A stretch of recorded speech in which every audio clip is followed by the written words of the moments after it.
Welcome to Untamed and Unfiltered Wellness, the podcast where we bridge the gap between modern life and ancient roots, cutting through the wellness noise so you can stop guessing and start building a lifestyle that actually works for you. I'm your host, Joe Swenson, herbalist and founder of Olivia Bell. Raise your hand if you've ever walked in circles around your house late at night so that you could hit your 10,000 step count for the day. Or maybe you've woken up and the first thing you do is grab your phone and check to see what your sleep score is. If that's you, then stick around because today we're talking about wearable technology, Apple Watches, Oura Rings, Whoop bands, and the like. And the strange thing that happens when a tool meant to inform us starts to run our lives instead. Now, I wear an Oura Ring, and I have since about 2022. I'm not here to advertise for it or tell you need to get one. What I want to talk about today is that these types of devices can genuinely do good. There's a difference, though, between a wearable that's doing a job your body actually needs and one that's just giving you some information. So I want to separate these into two different categories before we get any further because I don't want there to be confusion. A wearable is a feedback device. That's it. It's its whole job.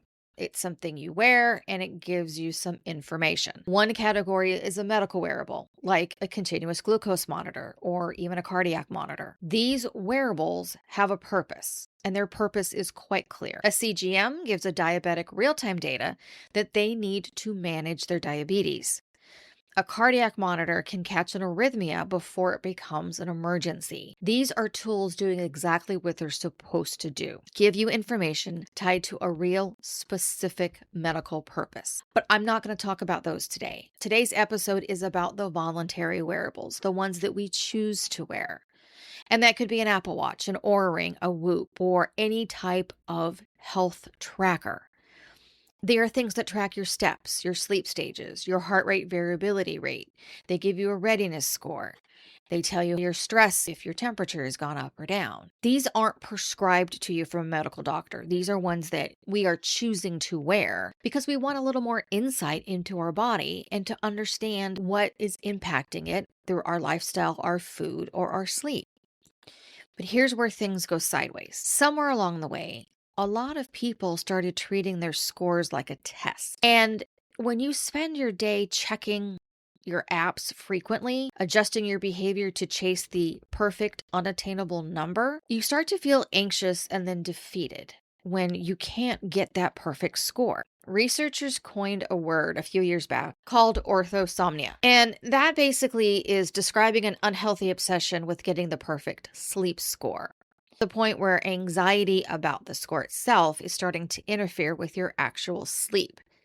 I know, it's counterintuitive. The thing is, studies are looking at wearable users, and what they're finding is meaningful higher obsessive tendencies in those groups. And a real chunk of those users are reporting that the tracking itself is causing them distress, which the whole purpose behind the wearable is to get rid of your stress, to improve your sleep. But now it's impacting your nervous system. So I don't want to bury you in data and a bunch of research, and there's more and more coming out about it. But here's what I want you to know. There's been a documented pattern lately, and personally, I've heard several news reports as well as articles printed from some reputable doctors. What I want you to walk away with today is this. A wearable can tell you something happened. It can't tell you why. It can't tell you what to do about it. If that score is low, take the step back and ask yourself what's really going on with you. Are you under stress at work? Did you have a late night the night before? That number is a starting point for curiosity. It's not a countdown, a perfect achievable score. If you're checking your data first thing in the morning or multiple times throughout the day, or it's making you anxious, get rid of it. This is your body and your mind telling you that the tool has stopped serving you. Take a time out. Take it off for a week and see if you miss it. So the question is a wearable your friend or your foe? Honestly, it depends entirely on you and how you are using it. A continuous glucose monitor is doing its job for someone managing diabetes. Clearly. Your Apple Watch buzzing because you haven't closed your rings for the day, or your sleep score that is ruining your morning before it even starts because you're looking at your score first thing, then if that's the case, then the device is not serving you. But the device isn't the villain here. It's just a mirror. What matters is whether or not you're using it to understand yourself, or if you're letting it decide how you feel about yourself. If this episode stuck with you today, join our Substack community, where we can explore this idea a little bit further. You'll also find some reflection questions, herbal remedies, and a community of like-minded people. It's free to subscribe. The link is in the show notes.